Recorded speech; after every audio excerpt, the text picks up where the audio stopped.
All right, so we're here with Paolo Gregoletto from Trivium, and now you guys have toured so far this year quite a bit in North America. So you have dates still upcoming well into September, though. How's the tour been so far in 2012? It's been good. It's been very diverse for us so far. I mean, we started off the year touring with In Flames, who, you know, old buddies of ours now. I mean, we've done a lot of touring with them, so that was cool. That was very comfortable tour. You know, we knew what to expect. It was great shows, packed every night, and we had a great time. Then we did Australia, which is always awesome. Soundwave, which is that big 100-band bill. It was unreal. And then we did Asking Alexandria, and we have just done. This is sort of like our radio festival run, and we did a couple off days with Five Finger Death Punch, and we're doing a bunch of headliners up tonight. Exit In, and it's been good. It's just been a lot of touring, and you know, definitely. And by the end of the tour now, like every time we're at the very tail end of the tour, everyone's just, you can tell, just beat. Right. But we're all having a good time, so that's all that matters. The spirits are still high. Excellent. That's always good. So what cities are a few of the crazier crowds typically in? Oh man, when it's a headlining show, we're usually able to pretty much turn any city into a crazy city. Sometimes like New Mexico can be some of the crazy shows, to be honest. Do you think it's the heat? The heat, and you know, all our Native American fans down in like New Mexico and all the cities we played there, like they go fucking ape shit, and it's pretty badass. And Texas is always a great time. Yeah, I mean, everywhere we go, we have a good time. I mean, not every city is gonna be like, you know, doing circle bits and walls of death and jumping off the PA speakers, but it just depends. If people are like singing the words, having a good time, and they're leaving the show feeling like it was worth spending their money, then we had a good time. I mean, I don't need to see kind of the violence to feel like it's a good show. Right. But it's cool, the crowd surfing and the singing. That's kind of like my favorite thing to watch on the stage. Nice. So you guys recently did the Revolver Golden God Awards, April.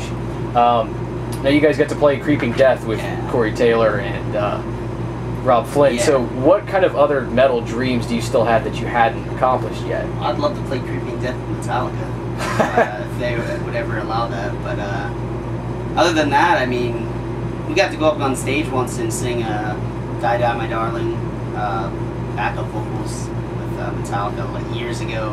And actually once Iron Maiden, they were playing, it was at Madison Square Garden, and we played the show the day before in New Jersey, but we went to the Madison Square Garden show the next day, and I can't remember what song it was, but we got up and did some backup vocals on that too, like part of a big group. So I've gotten to do backup vocals with two of my favorite bands, so I mean, that's pretty much, that's as cool as it gets. Like I said, if I could get up on stage and like play with a band that I was like way into, like Metallica, or play like a Slayer song, which I know it'll never probably happen, but that would be like the top thing for me. Right. Maybe even a sound, like if they would just let me come up and do a sound check or like jam with them in their jam room, I'll be cool with that. Nice. That's a pretty good start right there. So what's a dream show lineup that you haven't seen over the years that you still want to see? Dream show lineup? Yeah. To be honest, like when they announced that Big Four tour, I was like, you know, that's a sick lineup, that's amazing. But I kind of like think it would have been cool if they could have extended that to like maybe like 8 bands, and like, because I feel like a lot of the other bands from the thrash era that kind of were like the first bands that kind of get the shaft when it comes to the recognition. I think Overkill, right, Exodus for sure, Testament. But the hardest thing is like, what would be the last band, because that's kind of a tough. Like all of us are like, well, I guess the thrash movement, I guess, kind of started in the States, so we're trying to keep it in that. But it's tough because like there's so many good bands from that era, but it's like that last spot, it's hard to pick what it would be. So I don't know. But if that was it, if they had a second stage for the Big Four tour, like that would be a sick lineup to see. Nice. So moving on to some questions about In Waves, since that's the most recent album. The In Waves lyrics, Matt told us before, have been kind of open to interpretation. They're not really set on one thing. Do you think listeners tend to connect more to something that they can apply their own meaning to, or do you think they kind of connect more to something that's broad and everybody can relate to? I guess kind of the thing you gotta be careful with lyrics being so open-ended and so broad is that if you dumb them down too much, then they kind of mean nothing, I guess. Right. Like with Matt's lyrics, I mean, I guess these lyrics were a lot deeper, I think, this time than even Shogun or The Crusade. I think he was a lot more personal again, which for like the last 2 albums, I don't think he had been as personal. But I think by keeping them open to interpretation for people, it can be applied more to their own life and what it means. But it's coming from personal experiences, so I feel like people can relate to those a lot better than say some of the stuff on the last album that was like, yeah, you could still relate it to yourself, but it was a little bit more specific. And I think, especially with some of the stuff on Shogun being the Japanese theme or the kind of the mythological type metaphors, it can be a little harder to relate to, I guess. Right. So now let's say going on a couple lyrics from that. You have a couple segments on the album where it talks about like, let's watch the world and on fire, and if we fall down, just get swallowed up. Yeah. Let's say if In Waves was actually about the zombie apocalypse, what song would you want everybody to hear as the last song that they would ever hear on that album? From In Waves. From In Waves. Tough one. Be very. I guess I wouldn't want to pick something that was kind of on a downer, I guess, but I don't know, probably the song In Waves. I don't know why. It feels like it'd be a pretty epic way to end it. That's it. Absolutely. Nothing left after that. Yeah. So for recording, what was the most challenging song to really nail on that record?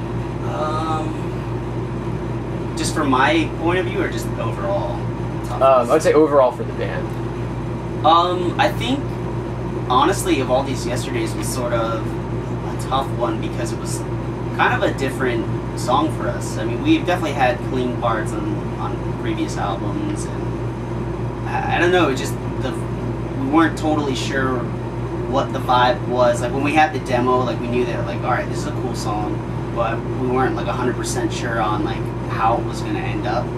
And a lot of vocal rewrites, and actually just like cadences had to be completely changed, and I had to rewrite a lot of lyrics, and it was tough because when, I don't know, the way he sang on that song, like especially with the verses, I feel a lot harder to sing like that than it is for him to scream. Right. Because I mean, when you scream, it's that one just angry emotion, you know. And Of All These Yesterdays, the dynamics of the vocals change a lot, so you have to kind of, you got to put a lot of effort into that. That was definitely probably the toughest thing. When it comes to playing extreme stuff or heavy screaming stuff, comes pretty easy to us. Right. So, are you more of a music theory player, or do you play more by ear? I learned music theory when I started, and I know I probably should have kept up more with it, but I've just never felt drawn to like having to tie that into writing music or the music that we play. I feel like playing by ear or feel is just, for me personally, better, and there's no right or wrong way. I mean, technically, yeah, knowing music theory is definitely, it helps you a lot. And I know I'd say Corey probably knows the most theory out of everyone in the band. I think it definitely shows in his solos and his melodies that he makes. I mean, it would come more in hand, I think, if I was doing more of the melody stuff in the band. But we usually leave all that to Corey because he's just way better at it than any of us. When it comes to riffs and stuff, I don't feel like music theory will like really benefit you that much more or hurt you that much either. It just depends. I mean, every person's style is so different. Right. Well, sure. So now Warner, your record label, technically you guys are on RoadRunner, which is a subsidiary of Warner. They just laid off a bunch of RoadRunner employees, obviously. Touchy subject. You're with a label that's consolidating during a time where increasingly more power is being given to individuals and independents. So, as a band, have you guys felt the shift in the industry? I mean, since we started, there's been like this shift kind of slowly happening. I mean, I guess when we got signed 04 and 05, I mean, that was kind of the tail end of the peak of the whole Napster, you know, no one's buying CD things. And slowly but surely you could tell that was happening. I mean, back when we used to tour, you would see a real big bump in CD sales from the touring. And now it's not like that anymore. Like when you go on tour, you won't necessarily see that bump. Sometimes you will, it just depends, but not to the same extent as it used to be. And unfortunately, that's just the reality of where the music industry is going. But now you have streaming, and you have all these other services that are starting out. And I think once that stuff all kind of gets sorted out to where it's really benefiting artists and there's a real revenue stream coming from that, I think it will definitely probably help balance things out. And unfortunately, that's the reality of when people get acquired or there's mergers, is there's always going to be layoffs. And kind of knew that was coming when we heard RoadRunner got totally bought out by Warner. I figured there's definitely going to be some people that are going to lose their jobs, and right away people definitely did, but I didn't think it would be to this extent and that fast. And a lot of really integral people to Trivium all over the world lost their jobs, and that's what we were really kind of upset about, is that it's very cold, and we understand why it was done, but it doesn't make it something that we, you know, have to like, or, you know, people lost their jobs, and it sucks that when we go back to these places, it might not be all the same people or any of the people that worked with us. And it was crazy. I mean, like when I heard the UK office was getting shut, I mean, that was where we blew up, like right away. And like that's like our first magazine covers and all that stuff. And the people that really worked hard to get us to this point, you know, we were way up on these big festival bills. It just kind of is a bummer, you know, because we always felt like it's a team, and we've always been really close with the people we work with. We've never had the labels out to get us, or, you know, we've never had that vibe with RoadRunner. It's been very family oriented, professional but family oriented. We always love to keep in touch with the people, and, you know, regardless of them being on or being with RoadRunner anymore, we're gonna still keep in touch with all those people. Right. So on to a couple easier questions. What's your favorite food on tour? Because I know Trivium's a bit, judging by Matt, you guys are a bit of food nuts, right? Yeah, we definitely enjoy ourselves some good food. I would say overall, like, I definitely try to just eat healthy. Right. That's the biggest key. I mean, definitely will indulge some nights, but staying healthy is kind of the big thing for me. So I guess just avoiding anything kind of bad for you, and trying not to drink too much is a big thing. But I mean, like today, there's a lot of good food in Nashville, so. Oh yeah. We've already went to this burger place, which was good, and I try to do the semi-healthy thing of like get the tuna salad, but then we got fried pickles, so I'm like, all right. You're in the South, you might as well get fried pickles. And that's actually been one thing on this tour that's been awesome, is we've had a lot of good barbecue. Every state in the South is like so different. Yeah. And even out to the Midwest, like St. Louis, that was legit the best barbecue I've ever had in St. Louis. It was unreal. Wow. Okay. So what kind of music other than metal do you listen to right now? Well, you know, now with Spotify, I mean, it's like there's no limits to what you can listen to. I mean, I'll jump around from anything from, you know, oldies like Motown stuff, classic rock, you know, just anything guitar driven. You know, I'll definitely check out if it's something I don't know, and I like that I can explore like the family tree of like a band. Like you could take, I don't know, take a band like Iron Maiden and kind of figure out the influences that came before them, you know, like if you've never heard UFO or stuff like that. It's kind of like, it's cool that you can check out those bands' back catalogs, and it's just all right there for you to try out. And I think it's amazing. I think streaming is the way to go. It just has to get balanced out. But I back Spotify. I think it's awesome. Right. So on the flip side of the coin, what metal bands have you been listening to right now? You talk about digging into the back guys from Iron Maiden. You been getting into UFO and all them?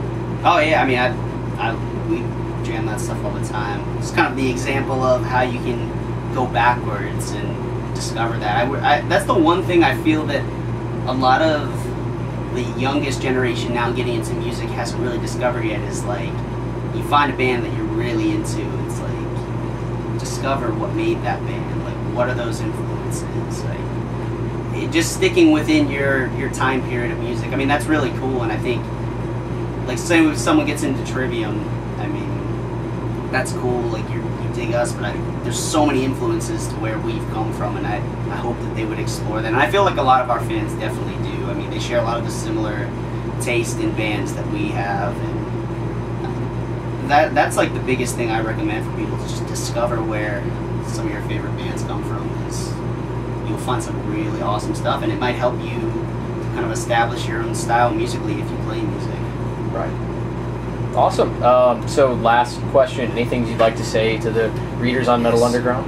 Well, I guess if you haven't heard of us or seen us live, just definitely, the next tour in the States is Trespass America, with Five Finger Death Punch, Kill Switch, Engage, God Forbid, Mirror, Pop Evil, and Battlecross. So if any dates are coming by, you definitely come on out if you can. Rock on.